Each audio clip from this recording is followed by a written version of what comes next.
We are in Oakland, California, and the frontman of Pound of Quicksand, Justin Sobel, has graciously accepted an invitation from us to do an interview about his new song, Ghost Echoes. Justin, can you tell us a little bit about your new song? The song Ghost Echoes is a juxtaposition of bats as these remarkable creatures, and they're sort of these ballerinas of the night, which is a beautiful image, and then that's juxtaposed with the massive death that the bat populations are experiencing because of something called white nose syndrome. So it's this juxtaposition of beauty and morbidity. Wow.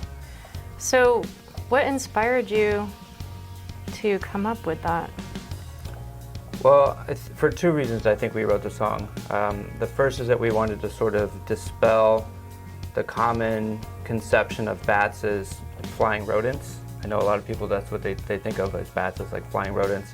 And bats aren't rodents at all, they're actually mammals. They have, live young, and they're called pups. They nurse, hence being mammals. And they are really like an essential part of of our planet and ecosystem. So we wanted to kind of dispel, the more popular conceptions and misconceptions of bats, and then also wanted to bring about awareness of this thing called WNS, which is white nose syndrome, which is affecting bat populations pretty considerably. And it's basically bats will get this white stuff on their face, on their nose, and in some other areas in these caves, and then it's causing whole populations to die. And basically what it is a fungus. So this white fungus is on their face, and it irritates them to the point of waking them up in hibernation. So the bats are trying to conserve energy for hibernation, because they obviously can't eat during hibernation in the winter. So they're in these caves all packed together, and then they're spreading this fungus, and then it's causing them to wake up and then lose their energy and then not be able to hibernate. So all these bat populations are rapidly in decline because of this. So we wanted to generate awareness of that, and then also maybe dispel the normal misconceptions of bats. It kind of strikes me that you're the front man of a grunge band, and you're describing some things that is a little bit of a deeper knowledge set, white nose syndrome and bats. So did you have to do research in order to develop the lyrics of your song?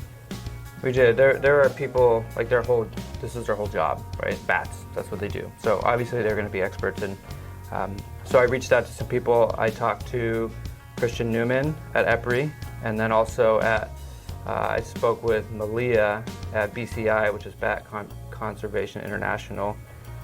Both of them were super helpful, and I learned a lot. And I learned about white nose syndrome from them, and then some other things about bats. Also that, bats are big pollinators, but most of the bats that pollinate are not in the US, they're in South America, big fruit bats, so they're the ones that are pollinating. Bats that live in caves, they live off of insects, so they're not really the big pollinators. So white nose syndrome affects cave bats, who are not pollinators mostly, but they are part of the bat community. And understanding bats, I think, is important. And if you know about these bats, then you know about these bats. So they're part of the bat community, and also part of the ecosystem. So there is some relation there. There are other artists doing this content, but we wanted to add like an educational component, right, in that sort of deeper dive. So this also kind of helps get the word out to a much, much broader audience, to have these sort of songs hit the radio and potentially be going mainstream. A lot of the environmental, ecological songs that I've heard are probably not going to be big hits. So you have kind of a rare opportunity here to maybe have some big hits and really kind of get the word out. Right. Yeah, we're hoping so. So, so you do vocals. So you created the song, the concept of it. You wrote the song. You sing the vocals. What else do you do in the song? All the string instruments I do. So I played the bass, and I played the guitar, and also the lead guitar. And then, as you said, I did the vocals. And then our drummer Miles played the drums. And Michael Rosen over at East Bay Recorders was able to put the rest together. Great. Okay, so what do you think about being one of the only modern grunge bands that is making songs that are related to pollinators and conservation and some of these more sophisticated concepts that are embedded in ecological, study that you're bringing into your lyrics? Is that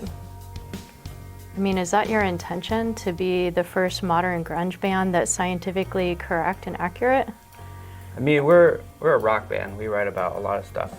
We write about being human, relationships. We have political songs. So this is, just some of the content. We have the song that we released last year as a single, Pollen, which is a great song, I feel. So, there are a lot of artists that speak about conservation or like environmental stuff or ecology and things like that. Art is it's a medium of expression, and I think what we wanted to do was just take it a step further and have something about education, an education component in there. So, we weren't trying to be the only rock band or grunge band that is doing this. Like I said, a lot of artists talk about the environment. We just wanted to have like a deeper dive, to go really specific into something. Do some research, have some educational component, and like you said, the biology and things like that. So to kind of give people a glimpse at something. For us, it was something that we weren't as aware of, so we learned. And so, we would hope that people would listen to the song and then they would learn. So among all these other topics, politics and relationships and jobs, you think that pollinators is an important topic to cover and be thinking about? I think so. Most things start with pollination. We have all the foods that we eat, and then other ecology, anything that grows, that's like plant-based or flower-based, comes from pollinators, and then that affects the food chain, and even the animals that aren't directly affected by, pollinators, those animals affect other animals. So, yeah, pollinators are pretty important. Well, Mr. Sobel, thank you very much for doing the interview, and congratulations on another incredible song. And thank you also for allowing us to release now your second song during our Pollinator Power Party. Absolutely. We appreciate it. Thanks.